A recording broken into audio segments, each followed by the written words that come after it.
What's up, Todd? You gotta unmute yourself here. There we go. Unmuted. There. Hey! Yeah, it's our first time doing it. We're gonna have some hiccups, man. And thanks to everyone that hopped on time. We really appreciate it. And we have some fun little systems built, don't we, Todd? Yeah, always, it's about the people generally, but we do like the technology as well. Tech's a Yeah, good we'll. place. As much as I like to say, oh, I don't focus on the tools anymore. I've probably tried to in the last week. So what have you got for us, Todd, to help manage this conversation? So I like the system that if we put the link in chat, it's called Slido, and it helps to kind of qualify what we want to talk about. So Kyle and I can rant about anything for a while, and individuals, I'm sure, have questions. That would be great. We want to hear that, but we also want to make this as practical for everybody as possible. So, as if you guys want to log in, click that link, and you can load in some questions. And then you can also just look through the questions that have been loaded there. We've seeded a couple of common sort of FAQ style stuff. And then you guys can throw a thumbs up on whatever questions you want us to address. So, kind of democratizes what we're going to talk about a little bit here. So, feel free to load in some new questions, or if you want to just sort of leaf through there and upvote the ones that you want us to pick up and rant on. So, we'll get started there, I think. And if you want to throw your hand up and join us live in video and ask a question, we can do that as well. Or you can simply use the Zoom Q&A. So pick your approach, and I'm sure we'll have a ton to chat about. It's going to be fun. And I guess maybe to kick this off, Todd, we should probably set some standard definitions, right? For those that haven't seen our YouTube video, what is a service manager at an MSP? So the service manager is anyone that is responsible for the service delivery inside the organization. And as you kind of noted, there is a very wide spectrum as to who that is and what their actual roles and responsibilities are. So at its core, at the most sort of simplest version of this, is the owner of an MSP is wearing sort of these 8 hats that are necessary to run an MSP, and one of those is the service delivery manager. So you may be the only person there. You've got a staff of 3 to 6 people, and you're the owner. You're doing finance, you're doing biz dev, but you're also doing service management. And this is overseeing the help desk, making sure that the clients are getting their tickets responded to, tickets are being managed. There's some project management probably going on there as well. And then the scales all the way up to when the owner actually hands this responsibility, so takes this hat off and hands it off to somebody else. And at first, that's potentially just a person on the team that's helping the rest of the team in sort of a team lead style. And then eventually the team is big enough that they go into sort of a pure management role. And hopefully they're at least looking after the service desk. And in some cases, they could be looking after the service desk as well as project management. So it kind of scales up and down depending on the size of the organization. But generally, it's whoever's responsible for that help desk portion, and potentially some of the other project services or other type of technical delivery to their client base. And I guess maybe to make it a real simple definition is service managers, you manage the service. It's the service that your clients are paying money for. So it is our ability to ensure that that service gets delivered to expectation. And that's where sometimes we get into, I think, some of the noise because a lot of us are the technical resource, like you mentioned. It's blurry, right? Is it the tier 3 engineer? Is it the dispatcher because they're managing the tickets and the service flow? And it's kind of a little bit of everything, right? I mean, I'm curious for those of you that are in chat, maybe leave a message. How many of you did have a technology or service delivery background, right? How many of you were the tier 3 juggernaut that had been around in the MSP? I'm curious in the chat if you could let us know, just so we can kind of tailor it a little bit. But I don't know if you see the same thing, Todd. I mean, it's kind of how we are, right? Yeah, and we talked a bit about this in the video as well. Posted on YouTube. It's also sort of an episode of my podcast as well, where we sort of deep dive in a lot of this service management stuff, and this sort of Q&A session being a follow up for that. That a lot of service managers sort of just are unceremoniously foisted into this role, and they're just sort of someone who is either the king tech, or they're somewhat more responsible, or they've been there the longest, sort of whatever the owner sort of uses a qualification for who they dump this hat onto in a lot of cases. And it's an important sort of understanding and consideration, right? Because as I noted in that video, is we tend to talk about becoming the service manager as a promotion, and it is not really a promotion. It is a career change. So it's important to be able to draw upon the technical side and have that skill set to be able to understand what you're managing. It's not crucial. I've had some really great service managers that are totally non-technical, so it's not a requirement, but it is helpful. But also, you don't necessarily need to be a technical person. And I think in a lot of cases where service managers tend to get sort of hung up is that they come from a technical background. Whenever they sort of feel this level of stress, they tend to default back to the technical work, and sort of retreat from the service work enabling the team. It's that really sort of multiplier effect that they can apply to the team if they're working on the right things. So that can be a really dangerous issue as well, right? Well, 100%. And David Murphy just posted in his chat that, right, he went from a technical infrastructure to service manager to MSP owner. And I was talking to an MSP this morning, and we made the joke that the skills that got you to build your MSP also end up being the skills that handicap a lot of even MSP owners. So service delivery managers have the exact same journey in maturing into the new career path that they're in, because they can't rest on those technical skill sets. They're really resting on the ability to manage their team, their cash flow, their budgets, and honestly, the client delivery. And I kind of want to get to the first question that we have, which, right, Todd, and maybe I'll let you kind of take this one, is should I not work on tickets at all? How can I judge what I should work on? Yeah, so this is a really important one, and I think people struggle with this a lot, right? Especially if you come from that technical background, where people think that they are the primary escalation point, right? All tickets, if the team is struggling with it, it gets escalated to the service manager, and they'll take it from there. And sure, in a small team, that maybe makes sense, right? Because, like as you noted, a lot of these people in this role will be a tier 3 engineer that are now also doing some level of management. So maybe they are the technical escalation path. But it's a busy part of the business, and I think owners can recognize this really early on, that if they are the technical escalation path, A, it's a quick path to burnout, and B, it keeps them from doing the other parts of their role as an owner that they should really start to mature up and focus on. And that's the biz dev. It's more of the minding the business, the classic E-Myth quote of "on the business, not in the business." And I think that applies from a management role as well. So I think it's generally dangerous if the management is the escalation path. So if you find yourself in this place, it's not necessarily a bad thing, but I think you want to look for how you're going to kind of find the escape hatch if you're in this situation, where how do I end up being that someone who can contribute and call bullshit if I see it when the team is working on stuff, but I'm also not sort of the tier 3, tier 4 default place for stuff to end up on. The other half of this, I think, is important to note, is that it's not a bad thing to sort of pitch in and support the team. If there's an unusual volume, or you've just got not a ton of priorities that you're currently working on, you're kind of in a lull period. And I used to do this in my role as a VP of ops for a large MSP. And on occasion, like, I would just roll up to our command center, which was our service desk, and sit down at a desk. I'd chat with a few people and be like, all right, I'm going in the queue, like, start sending me some tickets. Right. And like, one, it was just like, sometimes I felt like getting my hands dirty and digging around on stuff. And like, I'd take like some of the sort of the shitty, gnarly stuff. Like, I'd take printer queue issues and stuff that nobody else wanted to deal with. And people appreciated this. So it is helpful to be able to pitch in on occasion.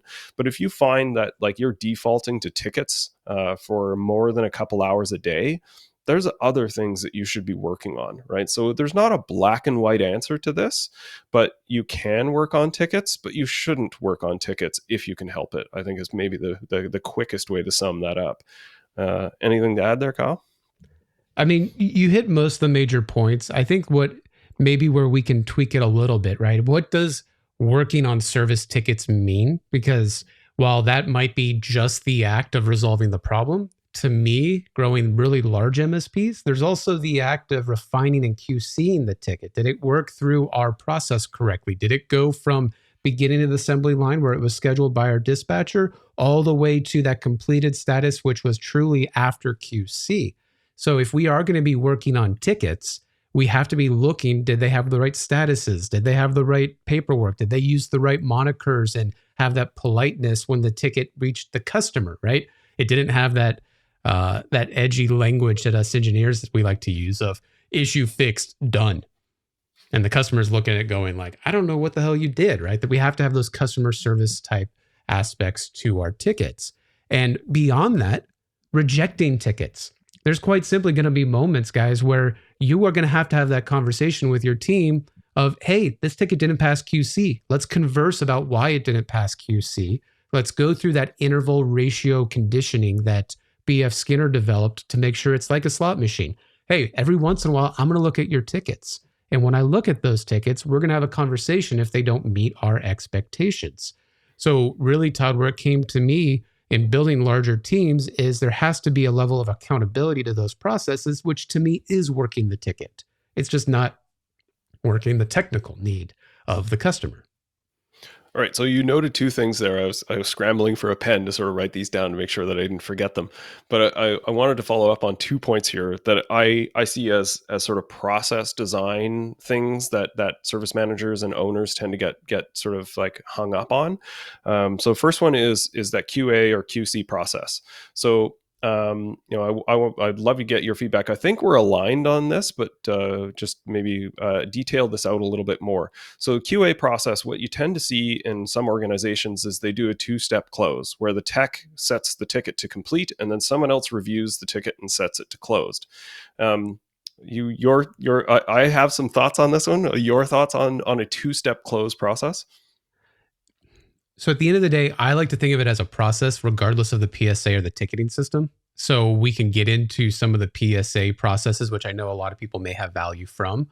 And when I ran Sierra Pacific Group, we did commonly propose 2-step closes. While yes, there's some good dialogue on why 2 or why not 2. From our perspective, it was always cleaner to handle that way because now I can have a bucket of tickets where the customer gets a notification, even the CSAT review of, hey, how did we do? That way it wouldn't clutter up the views of our engineers for their escalation and their workflow processes. But it allowed us as the manager to go, cool, let me get to it within a certain time frame. Now, where I have a caveat to that is you're never going to QC 100% of your tickets, ever. Exactly. So for me, and what I did even at my MSP, is there's a 48-hour window during operating hours to where if you don't see it in 2 days, just auto close it. Like there's going to be more tickets. Don't have this list of I need to leave every day at 5:00 with 0 tickets left to QC. It's not going to happen. And honestly, it's not going to change behavior. And that's the one thing that we're trying to do is we're trying to condition behavior to reinforce, hey, you need to have clean tickets to our process. And like I said, with ratio interval conditioning, you only need to do it every once in a while in random intervals. Yeah, I agree. That's sort of what I tend to suggest to people is take a 20% sampling from the tickets and QC those. I like the idea. I'm not a huge fan of sort of the 2-step in general, just because I find it administratively burdensome. But if you're backing it with a workflow to auto close everything, I think that's really good. I think my foundational point on a 2-step close is that it's not scalable, right? Like, sure, you can do this when you have 40 tickets a day even, but you get to 100, 200 tickets a day. Like, good luck trying to QC that and on hitting all of those tickets. It's just not a practical thing to do. So you need to automate that. And the other part of this, I think, becomes a real truth as well is what you'll find is like you'll know who the problem people are that you need to QC on, right? Like this falls into that 80-20 rule where, there's 20% of your staff, hopefully not the 80% of the staff that you need to QC the process. But if you're just getting started, maybe that is the case. But also by that measure, leave the other 20% alone and let them do their thing and, spot check them less, because that saves you time and, you're not necessarily redundantly reviewing things that don't require your input anyway. Well, and from a compliance perspective, it's not going to be the only smoking gun. I can guarantee you that Yeah. 20%, their timesheets are going to suck. Their billing hours are going to suck. Their ticket Their hygiene CSAT's always sucks. low. Their CSAT's terrible. The clients are going, hey, I don't like working with this guy. Or your help desk is going to, I hate to say it, they're going to tell you, hey, this guy's an asshole to work with. I wish that were more true, honestly, because like the other half of this is like when the sort of the grumpy person with a bad attitude and the toxic personality on the team get fired, quite often the rest of the team is like, breathes a sigh of relief. They're like, man, that took long enough. It's like, God, like I wish you guys were more vocal about this to begin with, right? Like if you identify it, I guarantee your team sees it, right? No, 1,000%. And it's the, I even remember at my MSP, actually, Todd, when you mentioned that, I was thinking that we actually had an individual where he was the smartest on our team. He could close any issue without any type of problem, but he was so toxic that when I finally came to the fruition of, hey, I got to get rid of him and just figure out what it's going to take to handle the workload once he's gone, I had 2 or 3 employees walk up to me and say, hey, boss, I was about to quit because of that guy. And that was so hard to hear because I was allowing my team to get steamrolled. Yeah. So I guess that kind of leads into that next conversation of having, like, part of your job is you need to converse with your employees and get to a level to where are they satisfied? Like, I don't see employee satisfaction mentioned enough in service manager conversations. Yeah. That's a great point. Yeah. And I don't know, Todd, kind of what your thoughts are on that. I'm a huge fan of employee, like you running CSAT surveys, you want to run ESAT surveys as well. So employee satisfaction surveys, I think are really important, probably at least on an annual basis. But, if you can make this like really fast and survey based and just get some trend lines going and do that on a quarterly basis, I think that's fantastic. I mean, if you're running weekly one-on-ones with your staff, I think you'll generally develop enough of a relationship that you'll start to see these little seeds sort of be planted and pop up on occasion around how they're doing and noticing those trends. But absolutely, I would encourage all teams to be doing some type of ESAT survey to get feedback from the team. And it's really interesting. Like, I think trending is probably one of the most important things about doing these things, right? So my two things around like employee satisfaction surveys. Number one, because I see this all the time, is do not tell them they're right or wrong about how they feel, right? Like so often I see executives run an ESAT, then they're reviewing the responses and they're like, oh, no, that's not true. That's not true. They just don't understand. It's like, oh God, like do not do that. Like, especially if you go back and tell them that they're wrong about how they feel about what's being done or not being done in the business. So number one, just don't tell them. Like it has to be actioned, and it has to be sort of perceived as being listened to. But that stuff is absolutely golden to see on a trend basis, where you're like, we're going in the right direction, or hey, over the last 2 quarters, this has trended down. Like, what do we need to learn from this becomes really important, right? Yeah, and there's some easy tools out there. I know a lot of us get wrapped into, well, how do I do this? How do I make it anonymous? I know I used one, I don't even know if they're still around anymore, called Tiny Pulse. And it was nice because it just sent an email like every other week and asked some real basic questions like, hey, how do you feel this week at work? And it would be a scale of 1 to 10. Yes, it's 1,000% subjective. You're never going to get down to the little minuscule microeconomics of what that means. But being able to see the trend, you then can overlay it with, well, what processes did we add? What customer events happened? What conversations did I maybe have with the employees? And Todd, I wrote down while you were talking something about one-on-ones. And I think this is an interesting conversation because I think this kind of is an evolving process in a lot of MSPs, because one-on-ones are also one of those things that are very hard to scale when you get to service delivery teams that are 20, 30, 40 people. So I'm kind of curious on your thoughts, because you mentioned one-on-ones. What are those to you? The process of the one-on-one? Yeah, process mechanics. Yeah. So I know one of the things that one of our users actually asked about was, what am I even supposed to be focused on? Too many tickets, not enough time. mhm. Is there components of one on one in that? Yeah, well, so I think one of the first things is like running one-on-ones on a weekly basis is actually really important. Like, there's data to validate the fact that if you run them biweekly, they have sort of a degraded usability in the business, and if you run them monthly or less, they're actually detrimental. Right. So if like, you're better off in a lot of ways not doing one-on-ones if you can't do them at least twice a month and hopefully weekly. So that's a really important piece. And I see this a lot of like people like, well, it's not possible for me to do one-on-ones for all my team because that's all I would do all week. And that just means that your team is too big.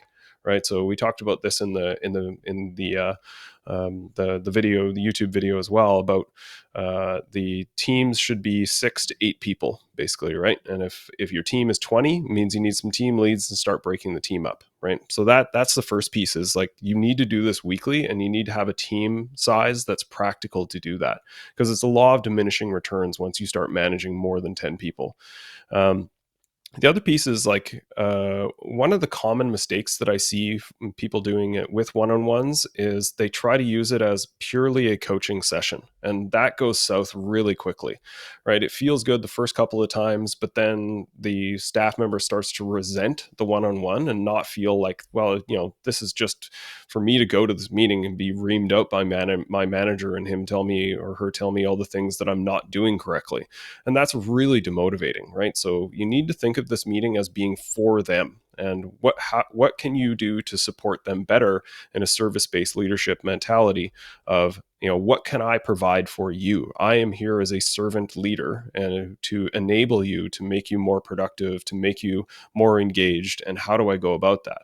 So if you're just reviewing their KPIs and telling them to pull up their socks, they're going to resent the meeting, and that's not helpful for anybody.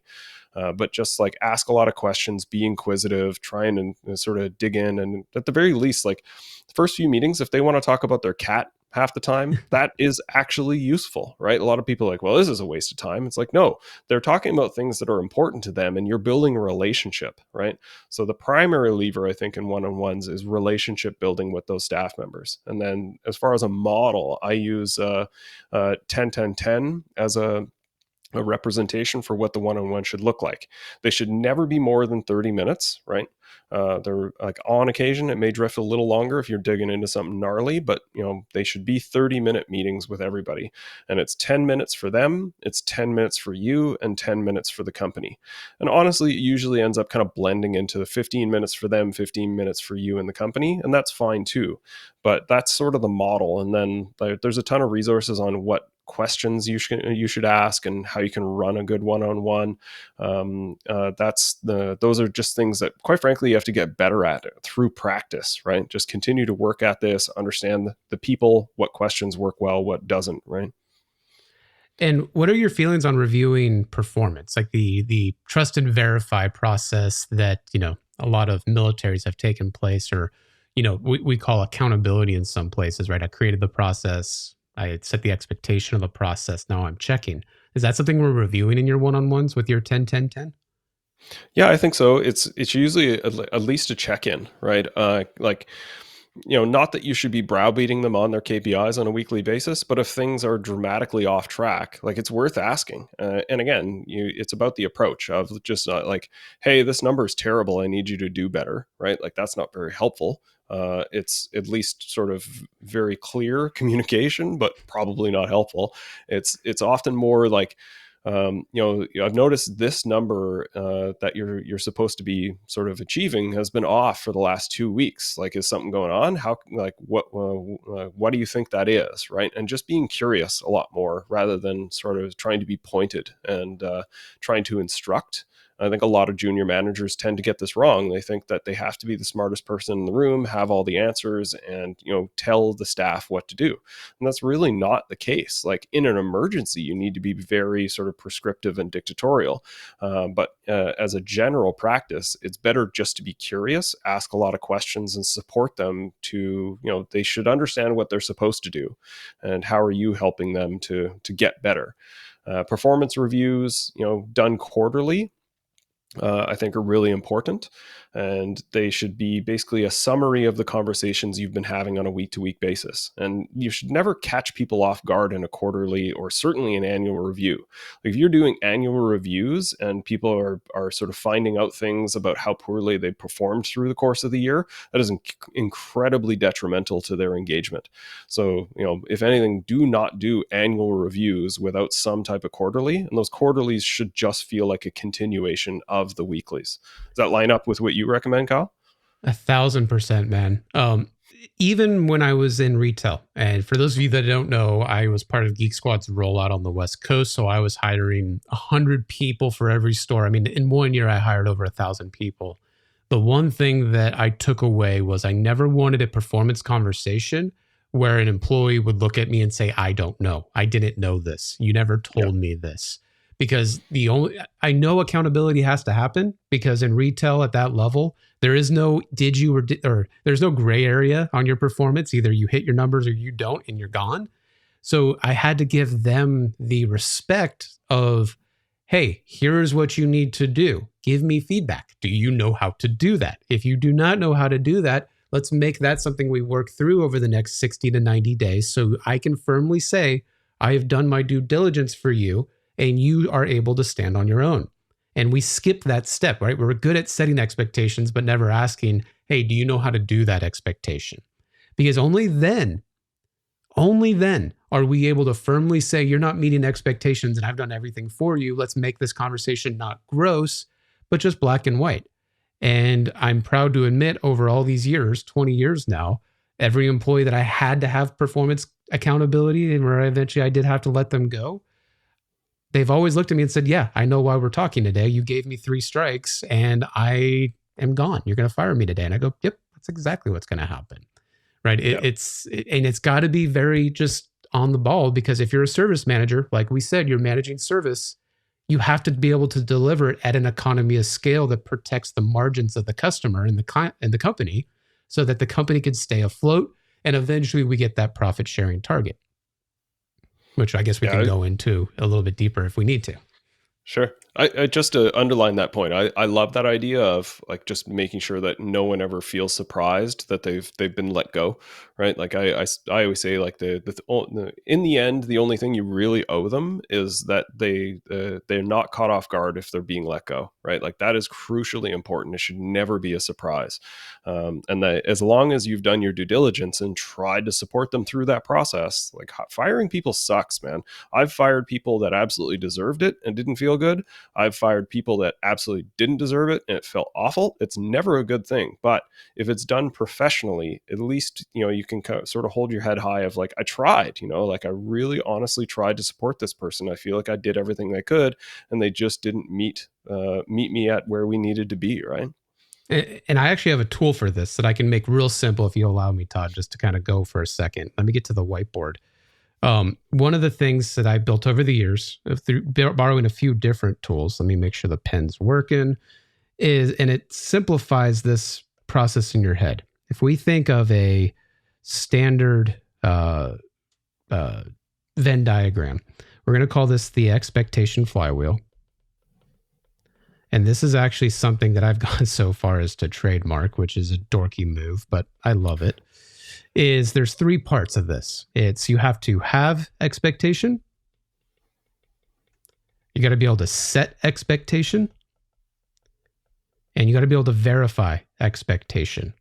Now, the key difference in here for a lot of us is a lot of times we don't have what our expectations are. We have an idea of them, but we skip to the setting expectation from a gut feel. We've never actually built out why we have a process, a KPI, just a manner of how your position operates from an 8 to 5. We've never gone through it.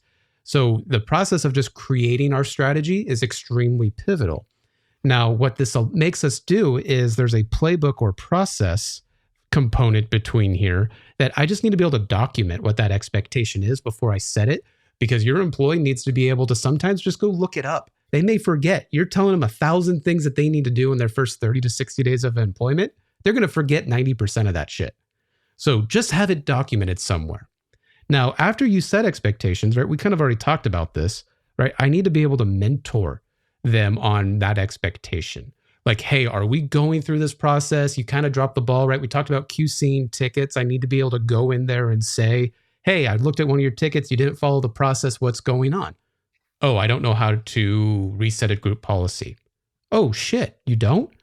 Right? We're doing our one-on-ones and I go, cool. Well, then let's go through this. Maybe I don't know how because I'm not the most technical, but do I have a tier 3 guy where I can assign him, hey, go watch him do this. Go record your screen. Turn that into a knowledge base article. Then it turns into, now I can go ahead and verify those expectations to say, hey, now that I've shown you and I've gone ahead and created that strategy, now let's go ahead and go through this. And only then, as a manager, do you have the permission to hold someone accountable. That's it. Like, to me, if there's one takeaway from this call, guys, accountability does not happen till you go through this entire cycle. You are not able to point any fingers. And if there's one thing for any owners on this call, this is actually where your results happen when you're able to spin this, because as you spin this faster and faster, to use a Jim Collins metaphor, this is ultimately where you're able to now increase the expectations you have, move the goalpost a little bit further, refine those playbooks a little bit better, because you now have a system to where you have proven that it can increase and spin faster like those teacups at Disneyland. So I'm going to go ahead and digress from there. I figured that might be a good takeaway for today. I love it. Yeah, because that is a very, very common question from owners and managers is, how do I make my team accountable? And I always say, well, it's a bit of a false question. You don't make them accountable. You can hold them accountable, but ultimately it's intrinsic motivation and their own choices that will make them accountable or not. Right. And that, like, the only fair way to do that is exactly what you modeled there, is you need to understand what good looks like, be able to communicate and have them understand what good looks like, and then make sure what good looks like is what the results are. Right. That is accountability. So I love it. Yeah.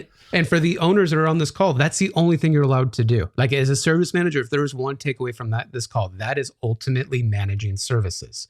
Right. Yes. We have an expectation on the service delivery. We have an expectation of their job role and function. We have an expectation on our service delivery process.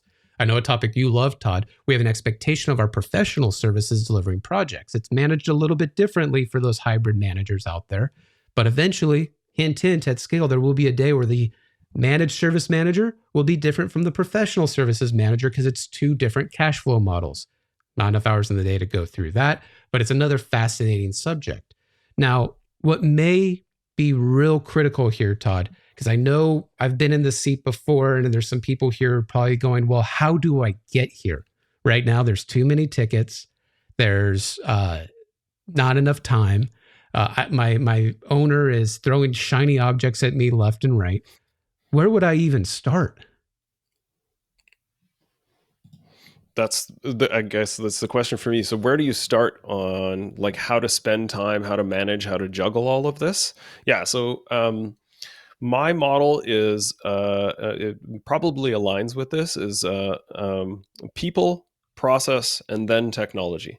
Right. So I think that's sort of a good way to view this, is start with the people. So your one-on-ones, the support of the staff, their training, mentorship, their guidance, setting expectations, all of those things are fundamental. Like, that's where you need to spend probably 50% of your energy, if I had to guess.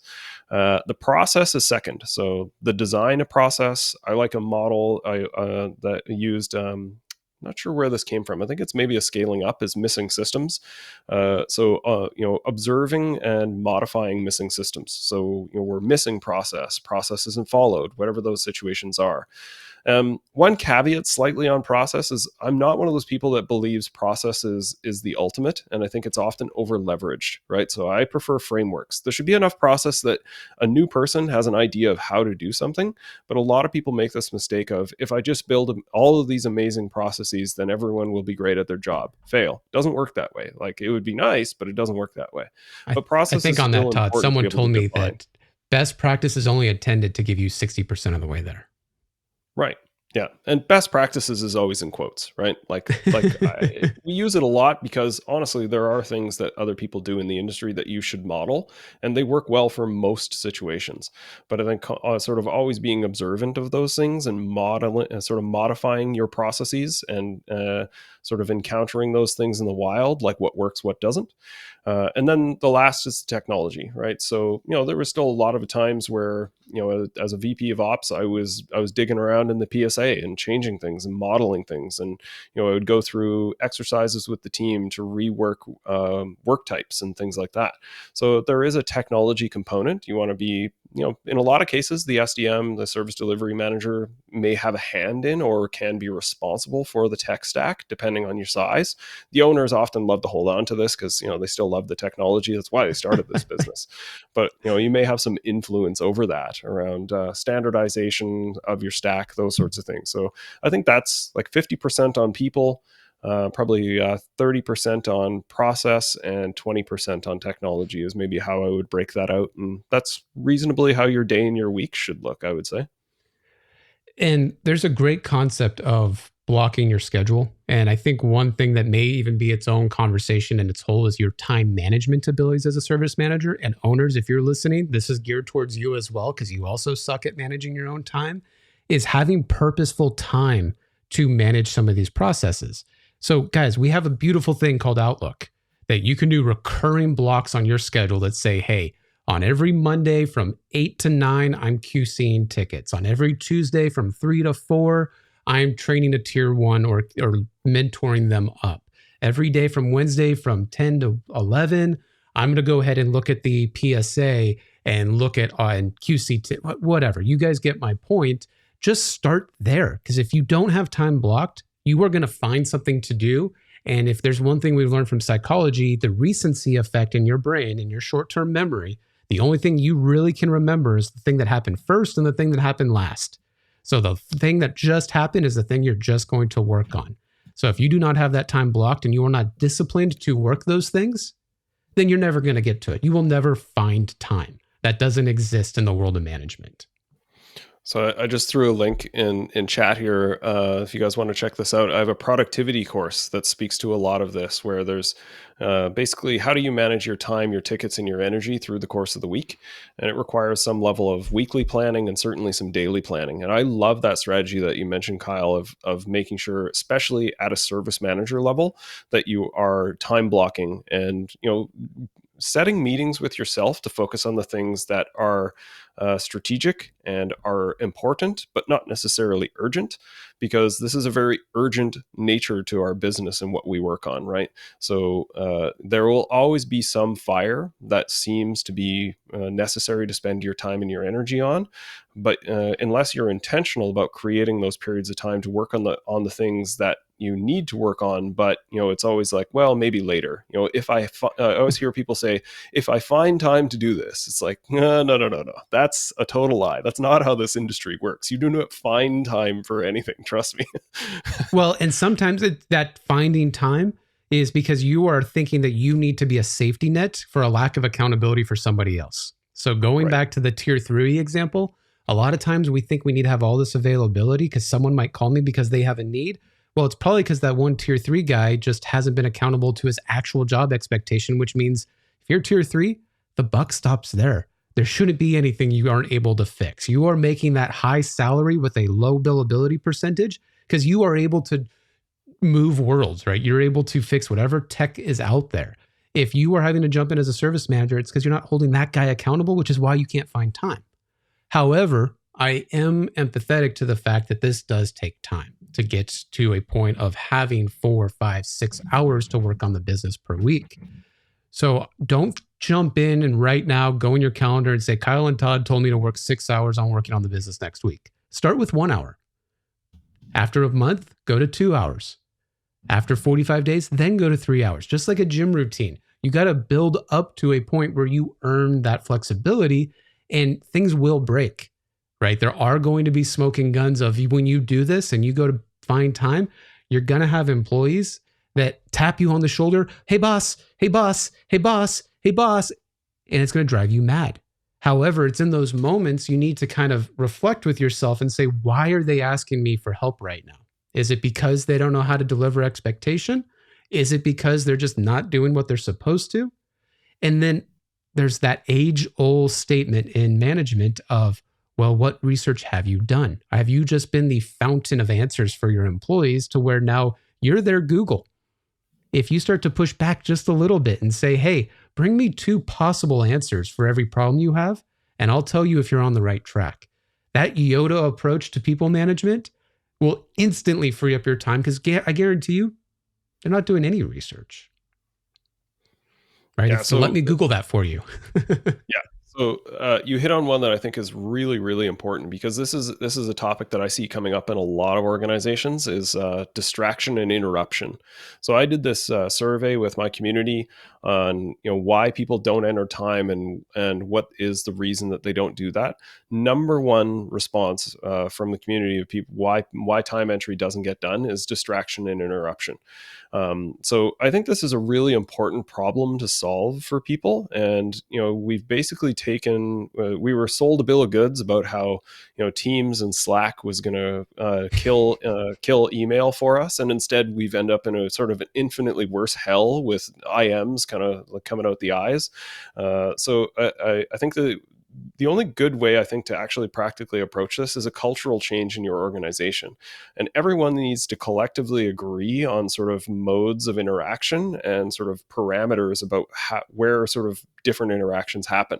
And the problem with Teams messages and IMs in general is that it's such low friction to just sort of like, I have a question, I'm going to send this to someone. And the instantaneous impact of that is so much dramatically worse than email, because at least in email people could sort of get to those things later, but the pingy nature of IMs and Teams messages I think really sort of pulls people in. So number one, turn off notifications, right? Like agree within your team that there are certain things that don't require notifications, potentially certain teams or like Teams chats that don't require notifications to be turned on. So be really diligent about cutting through the notifications that you're getting. And then second is have an agreement within the organization that you save up non-urgent questions for other meetings that happen through the course of the week. And this is another reason why I think one-on-ones are so foundationally important, is it preserves you from the pingy nature of the, hey, have you got 5 minutes, right? So being able to sort of have those questions collected to be asked later because they're not urgent is helpful. That way, and if everyone does this, then only people are messaging each other with something that potentially requires their input, not urgently, because then it should be a phone call, but at least it's more timely. And I think that saves everybody from, just constantly being distracted and pulled back into Teams to work on something else, right? Oh, 1,000%. I actually put in the chat, guys, a LinkedIn document I posted about 2 months ago on creating a communication policy in your MSP. And I did this out at Sierra Pacific Group because exactly what you said, Todd. Slack became my worst enemy. Like, no joke, it got to a point to where I just couldn't operate. It paralyzed me because I'm just sitting there waiting for someone to Slack message me.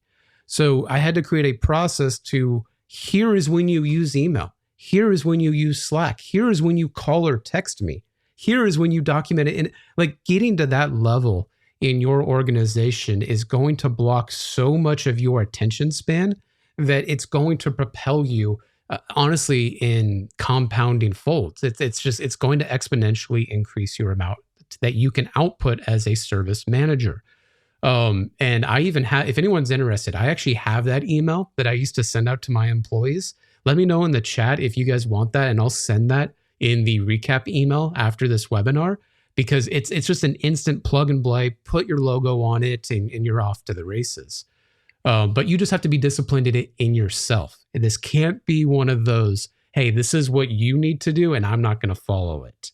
Right? Like Totally. you can't do that. If you want something you want to talk to about an engineer and it's not 100%, I got to talk to them right now, save that for their one-on-one. Yeah, their KPIs might suck and they might have pissed off a client, but they need to stay on that assembly line knocking out tickets. Wait for that one-on-one where you have sufficient coverage.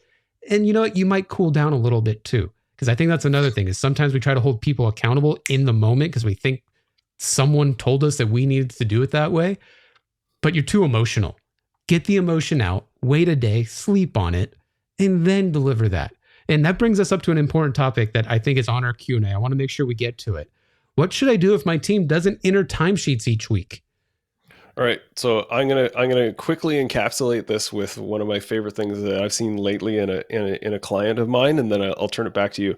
So quite simply, in an organization that I work with, they started to see this crop up in one of the teams, and the response was to circulate a screenshot from the president of the company, and all it said, it was done in sort of the quotes with the name, the person's name, sort of hyphened underneath, and it simply said, "You enter timesheets or you don't work here." That was it. Right? So You know that's what? the harsh approach. You want to I, unpack that one, I guess, Kyle? No, I honestly don't. This is actually, I'm not lying. What gave birth to the accountability baseball bat was this exact conversation on IT Nation. This exact question was asked with 350 people in the room of what should I do if my employees don't want to enter time? So if we want to unpack it, that's shrinkage.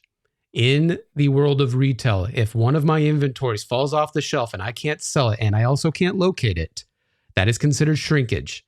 The shrinkage is basically lost revenue. It's lost revenue and lost cost, which means I need to do it as a write-off. In some companies, that's looked at as theft. I know at Best Buy, we would fire an employee if shrinkage was found to be on their time and their watch.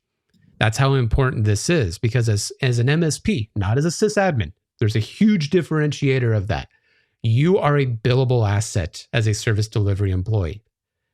Our customers only come to us because they need to pay for somebody to work their technology issues.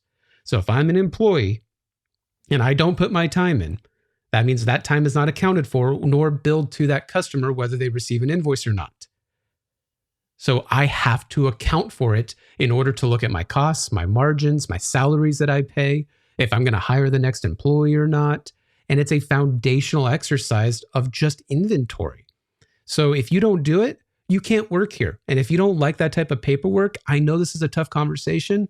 You can't work for an MSP. Go back to a sysadmin at an enterprise where you don't have that time. It's more on delivery. So it's that mind shift and that culture shift. But I can tell you right now, same with you, Todd, the customers that I've had where they've started to implement more regimented time entry process, the conversation's not about salary. It's about utilization capacity, the ability to deliver service to their clients at a fair price and a fair utilization rates. And there's going to be 2 or 3 employees that just dig their heels in, and you need to hold them accountable. Now, if accountability is very scary in this situation, then you probably have a recruitment problem. I want to unpack that a little bit. If you are afraid to hold your employees accountable, it's because you're afraid your customers are going to suffer. It's not that you don't want that employee to be held accountable. It's you're afraid, who am I going to replace them with? And if there's one thing service managers also need to be thinking about is always have the next employee ready. How many interviews are you doing a week? Are you keeping your job boards open? Are you on LinkedIn looking for, who's out there in your area? If you always have that next person ready, then it's very easy to have accountability or promotional conversations because I know who's going to backfill that position. So there's a lot in there, and I know I just went on a tirade, but to me, this is zero tolerance. Yeah, agreed. And I think it goes back to your flywheel as well. Is like, yes, this is an expectation. This is the result that you want, but it still means that you need to state this as an expectation, train people, support them, then hold them accountable. You don't just send an email and say, starting next week, everyone enters time or else. Like, that's not the appropriate approach either. As much as that would feel good, no, it doesn't work.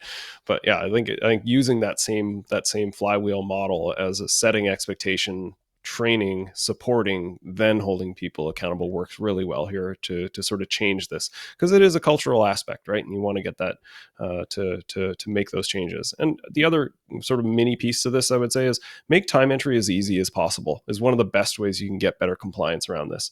If you're having people bill in 5-minute increments and crap like that, like it's burdensome and not necessary. So make it as easy as possible to get people on the train, and then just support them on that. Well, and keep it fair. And the last thing I want to say about this is you got to keep it fair. You have to keep it consistent. Think about legal law, right? Once it's a precedent and once you hold someone accountable for it, you always have to hold somebody accountable for it. And there's a video I put on YouTube. It's called like every video and every MSP employee should watch. I'll link it in the chat. I use this exact framework with my team because what I found was a lot of tier 3 engineers didn't understand the importance of timesheets because we never explained to them how an MSP works and makes money and how we rate how much we can pay an employee.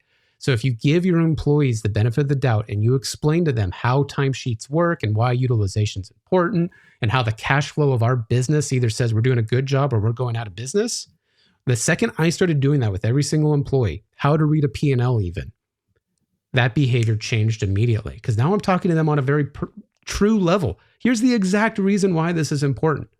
And then they'd go, cool. So if I don't put time in, then we don't know how profitable a client is. Therefore, maybe we can't hire another employee to help me. Right? It's not a micromanagement tool. But I do see that Craig said, how do we define the difference between team lead and manager? And I want to make sure we get to that, being that we have 7 minutes left, Todd. What is there a difference? 100% there is. So I have sort of a long sort of breakdown on this, sort of based on a job description.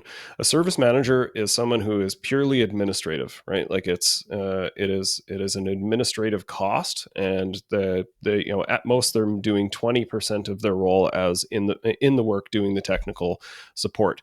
Whereas a team lead is sort of the opposite, where they're embedded in the team, they do the work as same as the rest of their peers, but you do sort of this small carve out of 15 to 20% of their day for administrative activities. So a team lead is really important if you want to sort of atomize the team. You've got several teams that you need to manage. You can have sort of a captain in the team who's responsible for the day-to-day direction, the escalation management, all of those things. That can be very, very helpful.